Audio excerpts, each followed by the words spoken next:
morning. To revert back, I mean, look, since last Saturday, have you had any conversations with the hierarchy to thrash out issues you may well have about the future of the football club?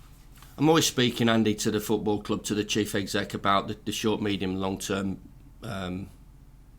outcome or vision of the football club. Always, I think any manager has that relationship with the chief exec, and obviously the chief exec has that relationship with the board. So, of course, there's this constant dialogue between me and Steve Bettis.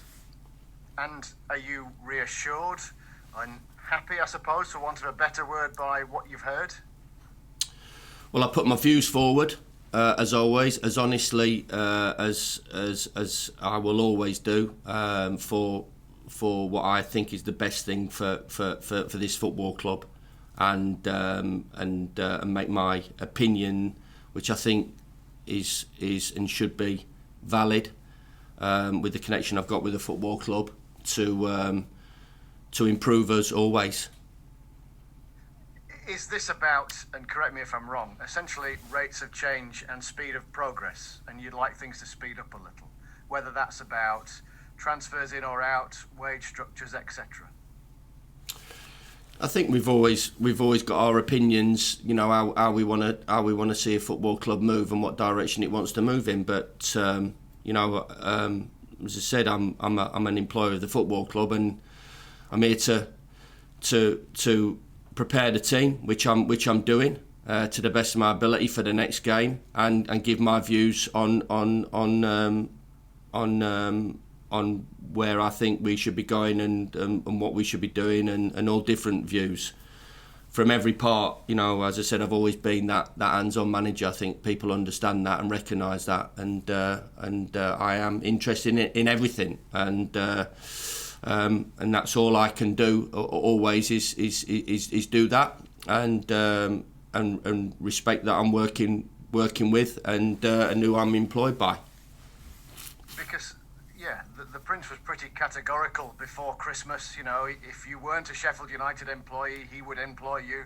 If he wanted a manager to lead the charge from the Championship back to the Premier League, should those circumstances materialise, that would be you in his choice. Well, I respect that, and as I said, I'm moving on. You know, I've got you know, I appreciate that support when it was given, and as always, Andy, I think you know how I operate. I'm on to that next game. And really, that's been the focus. Is preparing the players, as always, for the next game, and that, I think, you know, you'll ask any manager or head coach that's how it works, and you move on. We've got to get some results. We've got to get a result on Saturday, because you know, it certainly hasn't been good enough from my point of view, and deeply disappointing, as you can obviously imagine, and tough, and a struggle. But as I said, the focus is obviously on the next game, as it always has been and always will be with me, and as I said, any other manager, stroke head coach who works in football and has that ability to affect, hopefully, a result for us on Saturday. And where does your sort of thinking lie now regarding team selection? You obviously said to Rich a couple of moments ago, 16 outfield players that are available to you. The idea of the strong side, or perhaps a change side for this match against Bristol Rovers? Yeah, there's a lot of things to weigh up, Andy, because of the situation that we're in, because how desperate we are for a result, because there's a next game on Tuesday, and because there's injuries and illnesses.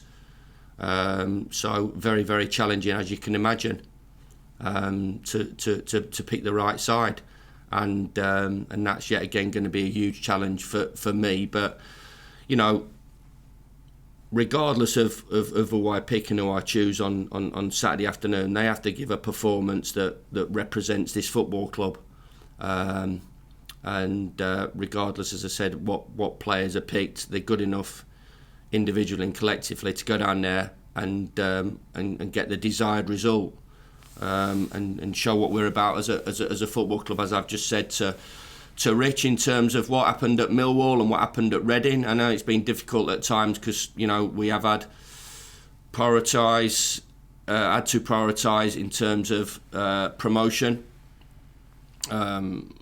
Promotion out of the Championship, and last year, especially in the early rounds, consolidating our position in the Premier League, and sometimes you get a disjointed performance. But one thing that I'm not looking for is a performance that's not committed, that doesn't deliver the qualities that I look for in terms of what the players have got and what the team can achieve, regardless of team selection. But if I am being honest about it, of course, I have to weigh that up with the psychological situation that we're in at the moment, and the lack of a win this season, which obviously we're all after to kickstart us on to hopefully to get another win, and to improve our league position. Just finally from me then, a quick thought on the opposition you face in Bristol Rovers.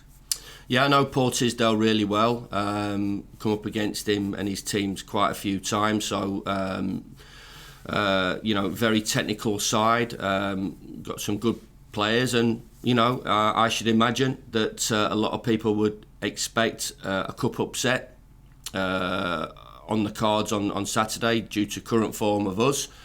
And I've said to the players this morning, no doubt that this is a great draw for them, and they'll be rubbing their hands together. So we've got to put all that out of the window and show why we're in this position as still a Premier League club and as still Premier League players, and produce a performance that epitomises what this football club's all about.